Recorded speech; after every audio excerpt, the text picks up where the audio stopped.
over processing, defects, and wasted potential.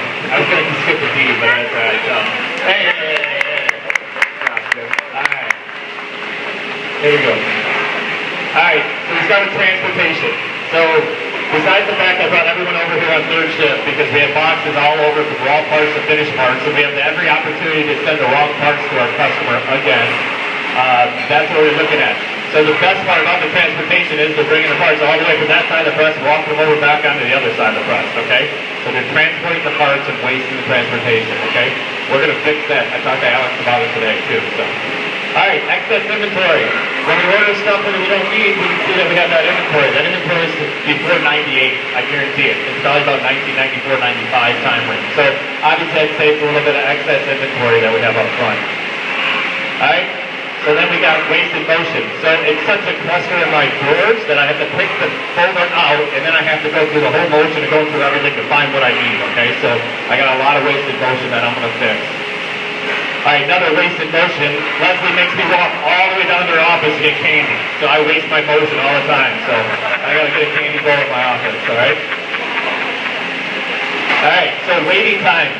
So my customers are waiting for the reviews. And that's me, and I have waiting time because it's a stack, a pile of them. That is what we call batch process, and this is the negative side of batch process is when you don't want to you can't get one done and get it to the customer until you get them all done, right? That's what we talked about. So the sad part is I go through all the things and show everyone how they can do one-piece float, and I have the biggest batch work that possible. So this is going to be fixed. Karen and I talked about it. How we're going to do it. I've moved some ideas on how to keep that from being a batch process. Okay, overproduction. If you've noticed, there's nothing there that's overproduced. So I was really impressed this morning.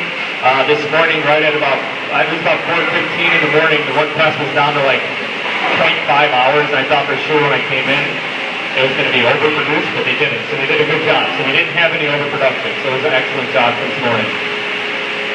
All right, so overprocessing. It just comes from Brian, but we overprocess this one piece of paper, okay? Brian is responsible for it. And it's not just Brian, it's when we do this whole 2F100 Dennis, and it's an overprocess situation that electronically, it could be a serialized email that's approved, and then it just goes right into the file. I have IQ coming out Thursday to talk about that situation, so we can get rid of that overprocessing. Defects. This is a blue bag that was in the box for Filtran that we put Filtran. So it's a material bag. So now we're going to take a material bag, we put it with all the other bags for Filtran, and it contaminates it. The best part about it is we took that out and threw it in the garbage, and somebody put one in there, and it's been 7:30. So we do not put material Gaylord bags in the Filtran box because what happens with the resin? There's no way they're all gone, so it goes back in. Okay? So defects. It's a bad picture, but Kaizen events are wasted potential by not having something going. Okay, or not following through.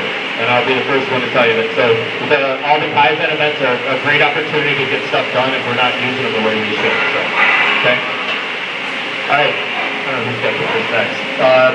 We had a suggestion.